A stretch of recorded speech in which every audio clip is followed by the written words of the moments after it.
आज मुझे अपनी ज़िंदगी का पर्पज़ मिला। पर्पज़ इन द सेंस, मुझे शुरू से पता था कि मुझे चाहिए क्या अपनी लाइफ में, लेकिन इंसान हो, डायलेमा तो रहता है ना, ऐसे ऐसे होता है डर की वजह से। और मेरी स्पिरिचुअल अवेकनिंग ऐसे नहीं स्टार्ट हुई, किसी की भी ऐसे नहीं स्टार्ट होती है। वो अपनी ज़िंदगी में बहुत कुछ वो खोया रहता है, तब होती है।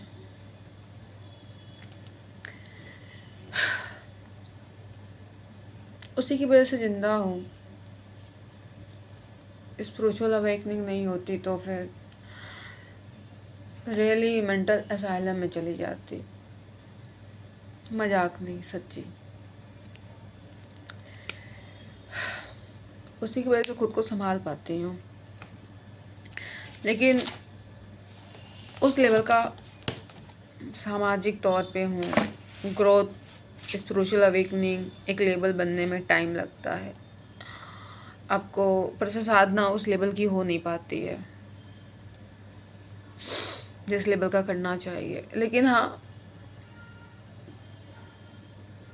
सांसों को देखती हूँ, 24 आवर मेडिटेशन के फॉर्म में रहती हूँ कि जो भी करती हूँ मैं बारीकी से बस देखती हूँ। मैं अपनी विपासना के रूल को बहुत अच्छे से फॉलो कर पाती हूँ, तो इसलिए वो मेरी बॉडी और मेरी पर्सनालिटी में उसका इम्पैक्ट मुझे दिखता है। तो मेरी लाइफ में उथल पुथल बहुत लंबे टाइम से चल रही है, जिसकी वजह से लाइफ स्टॉप हो जाती है, फिर चलती है, फिर स्टॉप हो जाती है। फिर ऐसा लगता है कि सपोर्ट, या ऐसा लगता है कि यहाँ से चीज़ें मिल जा रही हैं मुझको, या इमोशनल सपोर्ट कह लो। लेकिन मेरी ये पर्सनालिटी है ही नहीं यार, मुझे ज़रूरत नहीं है इमोशनल सपोर्ट का। लेकिन ह्यूमन बीइंग हूँ ना, कभी कभार ऐसा लगता है, कभी कभार ऐसा लगता है काफ़ी अकेली हूँ क्या मैं, अंदर से आवाज़ आती है। जब मैं अपना कुछ काम नहीं करती हूँ तो मुझे बहुत अकेलापन फील होता है। तो मैंने ये पाया, कोई भी इंसान, कोई भी रिश्ता आपसे बिना स्वार्थ के नहीं जुड़ता। अगर आप खुद के साथ जीना सीख लोगे ना, तो लाइफ में सब कुछ अचीव कर लोगे। मैंने इस बीच ये समझा, यस, मेरा जो मेन काम है उसमें लॉस हुआ, मेरा हो रहा है अभी भी, लेकिन जब दिमाग शांत रहेगा तब तो अपना काम करोगे यार।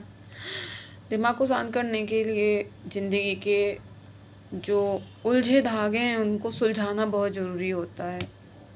बार बार एक ही पॉइंट पे हम जाके रुक जाते हैं, बार बार उसको देखते हैं, बार बार ट्राई करते हैं, फिर भी वही सारी चीज़ें रिपीट होती हैं। तो फिर हम इतना गलती क्यों करते हैं, हमें नहीं करना चाहिए। लेकिन फिर भी हम ह्यूमन बीइंग हैं, हमें कहीं ना कहीं इमोशनल सपोर्ट की ज़रूरत होती है। लेकिन इस बीच में मैंने बहुत अपने आप को पाया कि तुम्हारा जो रास्ता तुमने चूज किया है, जो तुम्हारा नेचर है, वो बहुत ही अच्छा है। उसी की वजह से तुम खुश रहती हो, सर्वाइव करती हो। लेकिन तुम्हारा जो 10% है, जो तुम्हारा डायलेमा है, 10% जो तुम्हारा, ये एक्चुअली क्या होता है जब स्पिरिचुअल अवेकनिंग होती है ना, तो क्यों बड़े बड़े लोग कहते हैं कि अपनी बातें किसी से शेयर ना करो, क्योंकि आपकी सोच उनकी सोच से अलग होती है, आप उनसे मैच ही नहीं करते हो। फिर आपकी एनर्जी स्पॉयल हो जाती है, आपके पास जो एनर्जी कलेक्ट होती है वो ख़त्म हो जाती है। तो आप अपने फैमिली मेम्बर से ही शेयर करते हो, लेकिन उनकी सोच आपकी सोच से मैच नहीं करेगी। उनको लगेगा कि जैसे शादी मेरी लाइफ में बहुत बड़ा हर्डल है। शादी एक एज होती है तो आपको शादी के लिए प्रेशराइज किया जाता है, क्योंकि उनको फिक्र होती है गवर्नमेंट जॉब का कोई पता नहीं लगेगा कि नहीं लगेगा, लड़की हूँ, एक टाइम के बाद शादी नहीं होगी, बहुत सारी चीज़ें होती हैं। लेकिन मैंने हमेशा अपोज़ किया, हमेशा मना किया, मुझे शादी नहीं करनी। बहुत अच्छे अच्छे रिश्ते, जहाँ पे जिसकी प्रिपरेशन आप कर रहे हो उस लेवल के रिश्ते घर वालों ने बताया नहीं करनी, क्योंकि मुझे पता है मैं ज़िंदा नहीं रह पाऊँगी, मैं मर जाऊँगी, क्योंकि मैं खुले आसमान में उड़ने वाली लड़की हूँ। मैं पिंजड़े में कैद होके नहीं रह सकती। तो मैंने मुझे लगता था मुझे शादी नहीं करनी, मुझे बहुत डर लगता था अपनी फ्रेंड्स की कंडीशन देख के। कोई हैप्पी नहीं है, कोई हैप्पी नहीं है, मुझे पता है सबका। कोई बोलता है तो कोई नहीं बोलता है, क्योंकि एक मैच्योर लाइफ पार्टनर आपके जैसा, आपकी वाइफ जिससे मैच करे, वैसा मिलना इस टाइम में बहुत बड़ा चैलेंज है। हाँ, मेरे मेरे साथ थोड़ा क्राइटेरिया भी है। मेरे को मेरे जैसा इंसान चाहिए। Fitness, yoga, meditation, spiritual, fashion को फॉलो करना चाहिए। Simple simplicity in the sense fashionable होना चाहिए। कोई मैटर नहीं कर रहा किस ब्रांड, सिंपल कपड़े पहने। मतलब मेरा थोड़ा, मैं मॉडर्न टाइप की मेरी सोच है। मैं मॉडर्न और स्पिरिचुअलिटी की मिक्स हूँ। मुझे मेरी लाइफ का ये है कि अगर आप खूबसूरत रहोगे तो आप अपनी ज़िंदगी को भी खूबसूरत आयाम दे पाओगे और लोगों की ज़िंदगी को भी खूबसूरत बना पाओगे। मेरा आर्ट से बहुत बहुत डीपली कनेक्शन है आर्ट। तो मुझे दिक्कत होती है, तो मैंने शादी को, आज मुझे क्लिक हुआ कि शादी छोड़ दो, अपना काम करो। शादी उस दिन करना जिस दिन तुम्हारी लाइफ, तुम्हारी वाइब्स किसी से मैच करे। शादी मेरे लिए, शादी एज अ वैसाखी नहीं है मेरे लिए। शादी एक हमसफ़र की ज़रूरत है। मुझे सेफ जोन नहीं चाहिए इमोशनल, या ये मुझे हमसफ़र चाहिए जो मेरे से कदम मिला के चल सके, जो मेरे लाइफ के इस गोल को, क्योंकि वो सेम रहेगा तो वो भी समझ पाएगा, हम दोनों कर सके। मेरे हमारे लाइफ में ये, मेरे को ज़िंदगी में किसी भी मोड़ पे, कोई भी किसी भी एज में कोई अगर मिला तो मैं बहुत ही सिंपल तरीके से उससे शादी करूँगी। अगर मिला, अगर नहीं मिला तो बहुत बड़ी बात नहीं है। मेरी स्पिरिचुअल अवेकनिंग है, मुझे बस जॉब लेनी है, वो सारी चीज़ें मेरी हो जाएंगी। तो मैंने आज शादी को ये समझा, नहीं, शादी पे फुल स्टॉप नहीं लगाया मैंने। अब आज मैंने कहा बस जब कभी कोई मिलेगा तो ज़रूर उसको देखूँगी, और देखूँगी क्या, इसके साथ मैं पूरी ज़िंदगी बिता सकती हूँ। जब दिल से आवाज़ आएगी कि हाँ यही वो इंसान है, तो उस दिन उसके साथ मैं बहुत ही सिंपल तरीके से शादी करूँगी। मेरी लाइफ में बच्चा प्रायोरिटी नहीं है। अपनी लाइफ सेट नहीं हुई, बच्चे के लिए शादी कर लूँ? इतनी बड़ी सेक्रीफाइस कैसे कर लूँ यार? ज़िंदगी एक बार मिली है। बहुत अनाथ बच्चे हैं, उनकी भी परवरिश की जा सकती है। तो शादी का ये मेरा क्लियर हुआ। दूसरा, आज मैं एक सर की वीडियो सुन रही थी, तो वो उनकी बातों से मुझे ऐसा फ़ील हुआ कि मुझे वहाँ पे डोनेट करना चाहिए। तो मैंने उनको कॉल किया, मैंने उनको डोनेट किया। सर का ट्रस्ट है और सर को मैं बहुत लंबे टाइम से जान रही हूँ, सुन रही हूँ। और वो एक्चुअली उन्होंने शादी नहीं की है, और वो हिमालय में उनका अपना आश्रम है, और सोशल वर्क करते हैं, साथ में स्पिरिचुअल मेडिटेशन का भी करवाते हैं। यूट्यूब पे ही हैं सर, आनंद द्विवेदी सर हैं यूट्यूब पे।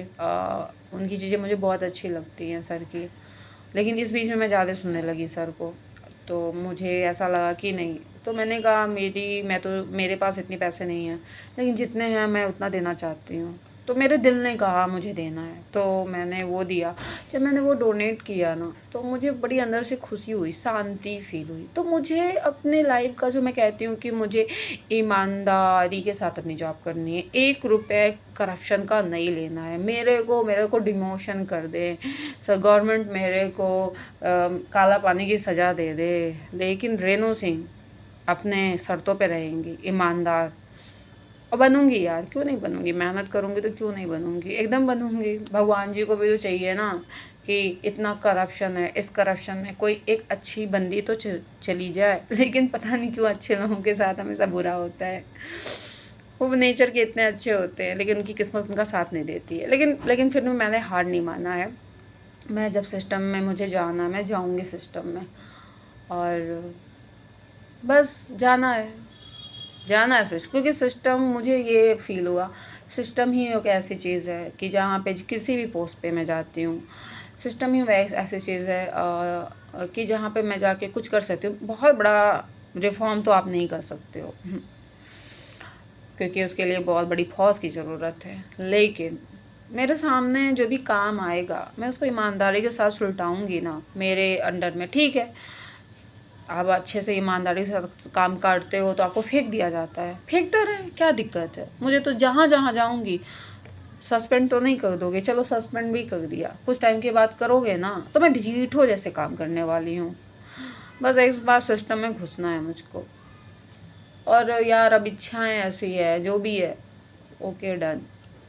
लाइफ में डिले भी होता है कुछ सिखाने के लिए ही, लेकिन मैंने ये लाइन छोड़ी नहीं है। मैंने कहा जाना है, इसी में जाना है, करेंगे। हाँ, इस बीच में अपना काम नहीं कर पा रही हूँ सही से, तो अब करूँगी। तो मुझे एक विज़न मिला है कि सिस्टम में मुझे ढीठ वाला काम करना है। सिस्टम का मतलब किसी भी पोस्ट पे आप जाओ यार, प्लीज़, सिस्टम हमेशा ऑफिसर ही नहीं होता है। सिस्टम सिस्टम होता है। आप कलर लेवल पे भी अच्छा काम कर सकते हो, सिक्योरिटी गार्ड के लेवल पे भी अच्छा काम कर सकते हो, फौज के लेवल पे अच्छा काम कर सकते हो, डॉक्टर, इंजीनियर। सिस्टम सिस्टम होता है यार, ईमानदारी के साथ काम करना होता है। तो ये होता है। मैंने कहा मैं ढीठो जैसे काम करूँगी। मुझे विज़न मिला सेवा का कि मेरे सामने रहेगा, प्लस उसके जो पैसे आएंगे मैं और भी सेवा में करूँगी। तो ये सारी चीज़ें मुझे बहुत ही अच्छा लगा कि यस, मैं पूरी तरीके से, मुझे खुशी हुई, उस दान की खुशी हुई। फिर मुझे ये लगा कि मुझे बनना है, मुझे अपने लिए तो बनना है, क्योंकि मैं चाहती हूँ कि यार जैसे कि बहुत अच्छे अच्छे लोग हैं, कि बहुत ईमानदार लोग हैं, उनका एग्ज़ाम्पल देते हैं। मैं नहीं, मेरा एग्ज़ाम्पल मैं नहीं चाह रही हूँ मेरा कोई दे, लेकिन एक दो लोग भी देखे तो कहे कि यार बंदी ईमानदार है, अच्छी है, अच्छा काम कर रही है। और जैसे कई लोग क्या होते हैं, ईमानदार होते हैं लेकिन उनके अंदर स्पिरिचुअल नहीं होते। एक्चुअली क्या, कई लोग ईमानदार तो होते हैं लेकिन उनके अंदर अहंकार होता है, स्पिरिचुअल नहीं होते। उनसे कोई बात करता है तो वो हाइपर हो जाते हैं। मैंने अभी कल ही एक मैम का वीडियो सुन रही थी, सर के साथ इंटरव्यू था, तो काफ़ी हाइपर हो गई थी। वो अच्छी इंसान है लेकिन वो काफ़ी हाइपर हो गई। तो मैंने वही कहा कि अगर उनके अंदर स्पिरिचुअलिटी होती तो भले उनके ऊपर एलिगेशन, क्योंकि आप ऐसे पोजीशन पे बैठे हो ना, आप अच्छा करोगे तो भी आपको गालियाँ दी जाएंगी, तो भी आप वो उनको बहुत ही पोलाइटली उसको डील कर सकती थी। बट वो बहुत ही हाइपर हुई वो मैम, जबकि वो काफ़ी स्ट्रगल उन्होंने किया है और अच्छी इंसान है वो, लेकिन हाइपर हुई। तो उनकी हाइपर, उनका एरोगेंट दिख रहा था कि हाँ उनके अंदर इतना एरोगेंट आ चुका है। तो यार सबसे बड़ी बात, मेरे पास ये खजाना है स्पिरिचुअलिटी का, मैं स्पिरिचुअल रहूँगी। मेरे पे एलिगेशन भी लगेगा तो उसको बहुत ही विनम्र भाव से टैकल करूँगी, हाइपर नहीं होंगी।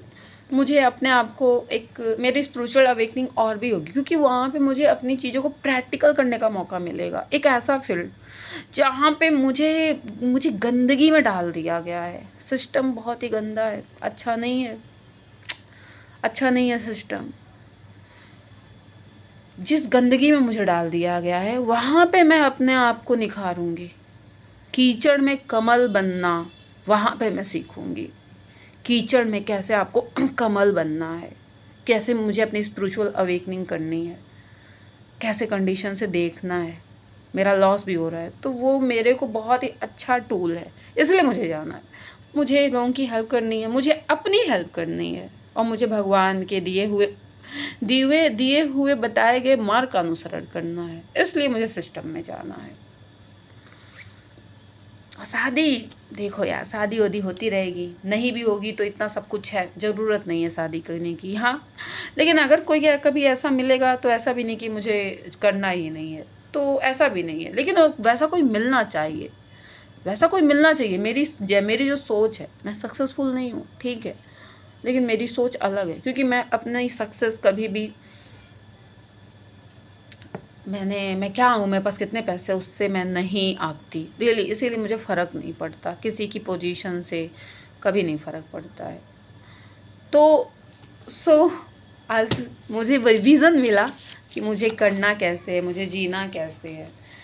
तो अब मुझे अपना काम मैं बहुत अच्छे से कर सकती हूँ या अच्छा, क्योंकि विज़न था लेकिन मैंने अपने पेज, अपनी डायरी पे उसको नहीं उतारा था कि यस मुझे क्यों करना है, मुझे शादी करनी भी है कि नहीं, मुझे अपनी जॉब कैसे करनी है। तो ये सब चीज़ें मुझे आज क्लियर हुआ और मैं आज करूँगी। अच्छा लग रहा है। और सबसे बड़ी बात, मैं इस जर्नी में अकेले हूँ, अकेले चल रही हूँ। मैं पहले रोया करती थी कि इमोशनल सपोर्ट सबको होता है, जितने भी सक्सेसफुल होते हैं उनके पीछे कोई ना कोई होता है, मेरे पीछे क्यों नहीं है? भगवान ने मुझसे सब कुछ क्यों छीन लिया? शायद भगवान जब आपसे छीनते हैं सब कुछ, भले मेरे पास पैसे नहीं हैं, लेकिन मैं अंदर से फौलाद बन रही हूँ, मैं अंदर से मजबूत बन रही हूँ। मेरे पास सक्सेस नहीं है, लेकिन मैं अंदर से मजबूत बन रही हूँ। आज मेरे को कोई कहे कि ये दो तुम्हारा इस लेवल का लड़का है, देखो तुम्हारे क्राइटेरिया का है, तो मैं कहूँगी पहले मैं उसको डेट करूँगी कि वो मैं उसके साथ चल सकती हूँ कि नहीं। ठीक है, देखने में अच्छा है, अगन अच्छा करता है, सब कुछ अच्छा है, टू जेड मेरी जैसी, मैं जैसी हूँ वैसे वो भी है, सारे इंटरेस्ट सेम है। लेकिन मैं स्पिरिचुअल हूँ, वो स्पिरिचुअल तो नहीं होगा ना। स्पिरिचुअल होगा तो तुरंत वाइफ मैच कर जाएगी। मैं देखूँगी उसको, मैं उसके चीज़ों के लिए नहीं भागूंगी। आज मेरे अंदर से ये आवाज़ आई, नहीं मैं नहीं भागूंगी, और मैं कभी भी आज तक नहीं भागी हूँ। रियली मैंने कभी नहीं भागा। जब घर वालों को बहुत टेंशन हुई, नहीं कर लो, इतनी अच्छी अपॉर्चुनिटी नहीं मिलती है, अच्छी अपॉर्चुनिटी थी मेरे पास, मैंने कहा नहीं मुझे नहीं करना। क्योंकि अरेंज मैरिज शादी मुझे समझ में नहीं आती, अरेंज मैरिज के लिए मैं बनी नहीं हूँ, और बिना देखे समझे मैं शादी कर नहीं सकती। तो आज मैं अपनी लाइफ को लेके बहुत क्लियर हो चुकी हूँ, और मुझे अच्छा है कि अपने इस जंग में मैं अकेले हूँ, लेकिन मुझे अब गिला शिकवा नहीं है, रोना नहीं है, मुझे अच्छा लग रहा है। बस ज़िंदगी को अब अच्छे तरीके से आगे लेके जाना है। ओके, तो ये है मेरी स्टोरी। अब देखना है, मुझे बदलना है। और जब मेरा मानना है कि हम मेहनत करते हैं ना कहीं तो हम अटकते ही हैं। जब हम हार्ड वर्किंग करते हैं ना, अपना काम ईमानदारी के साथ करते हैं, क्या पता हमें मेन चीज़ ना मिले, लेकिन हम किसी और चीज़ में कुछ अच्छा कर रहे होते हैं। तो मुझे इतना पता है, मैं अगर ईमानदारी के साथ अपना काम करूँगी तो या तो ये मुझे मिलेगा, या तो लाइफ में मैं कुछ ना कुछ अच्छा करूँगी। मैं जो चाहती हूँ, मेरी ज़िंदगी का पैटर्न नहीं चेंज होगा। शायद मेरा अर्निंग का तरीका चेंज हो जाए, लेकिन मेरी ज़िंदगी का जो मेन गोल है वो तो नहीं चेंज होगा। तो मैं लाइफ में, मुझे इतना पता है, इतना बेसिक कॉन्सेप्ट क्लियर है, जिसकी वजह से मैं अब काम कर सकती हूँ। ओके, नमस्कारम। तो आप भी अपनी लाइफ को ऐसे देखना स्टार्ट करिए। डिप्रेशन क्यों होता है? क्योंकि हम अपनी थॉट को देखते नहीं हैं, धागों को सुलझाते नहीं हैं, और हम उसमें उलझ के रह जाते हैं, दूसरों से कंपेयर करते हैं। प्लीज़ दूसरों से कंपेयर मत करो, आप यूनिक हो। हर एक इंसान इस धरती पे यूनिक आया है, बस हम ना अपनी अंदर की क्षमताओं को नहीं समझ पाते हैं, और दूसरों से कंपेयर करके दूसरों से मोटिवेट होइए, दूसरों से कंपटीशन करिए, लेकिन दूसरों को देख के दुखी मत होइए, रोइए मत, अपने को कोसिए मत। यस, आप हो, और आपके अंदर अलग स्किल है, आप कर सकते हो। नमस्कारम।